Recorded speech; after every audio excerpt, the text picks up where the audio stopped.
په هلمند ولایت کې د سرحدونو قومونو او قبایلو چارو ریاست له لوري یوه لویه ولسي غونډه ترسره شوه.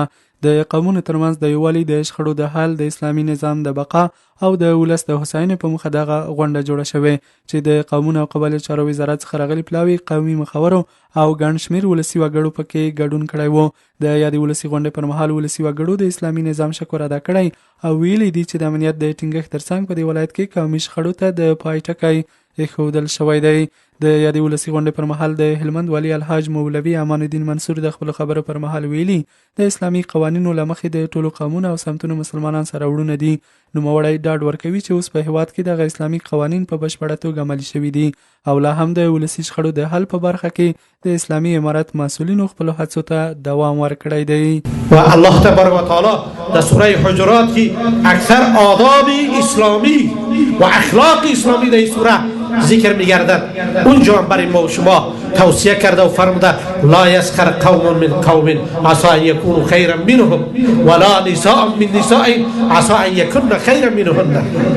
یک قوم یا قوم دیگه را باید به مسخره نگیره، یک مردم دیگه را باید تحقیر و توهین نکنه.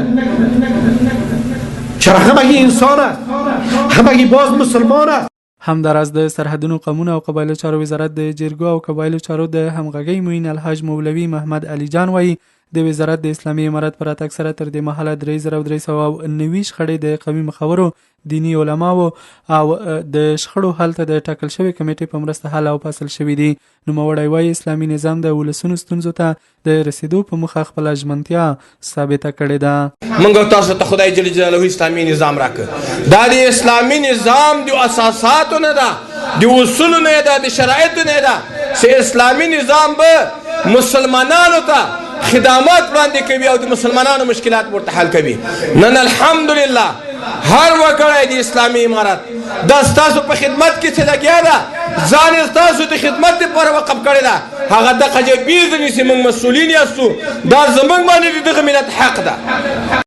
په ورته وخت کې بیا د هلمند د سرحدونو قومونو او قبایلو چارو رئیس الحاج مولوي عبدالهادي حماد وایي الهي قانون، جغرافیایي قانون او اجتماعي حکم د اسلامي امارت اساسي تګلاره ده او د دې تګلارې پر اساس به خپلې چارې مخ ته وړي.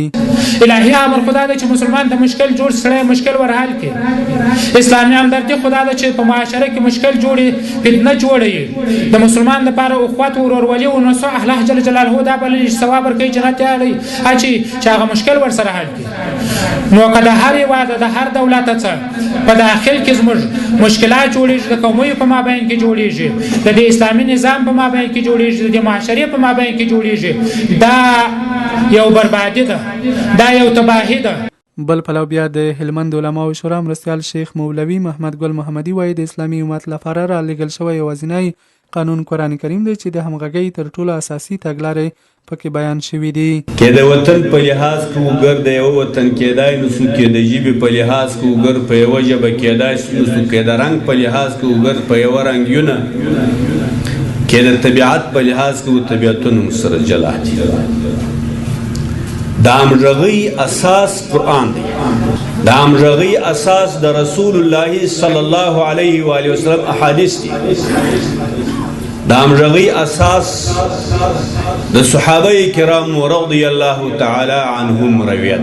بس پاتې دی نوي چې د سرحدونو قومونو او قبایلو چارو وزارت له لوري د افغانستان په 34 ولایتونو کې دغه ډول ولسي غونډې جوړیږي چې موخه د قومونو ترمنځ د یووالي، د شخړو د حل، د اسلامي نظام د بقا او د ولس هوساینه ده.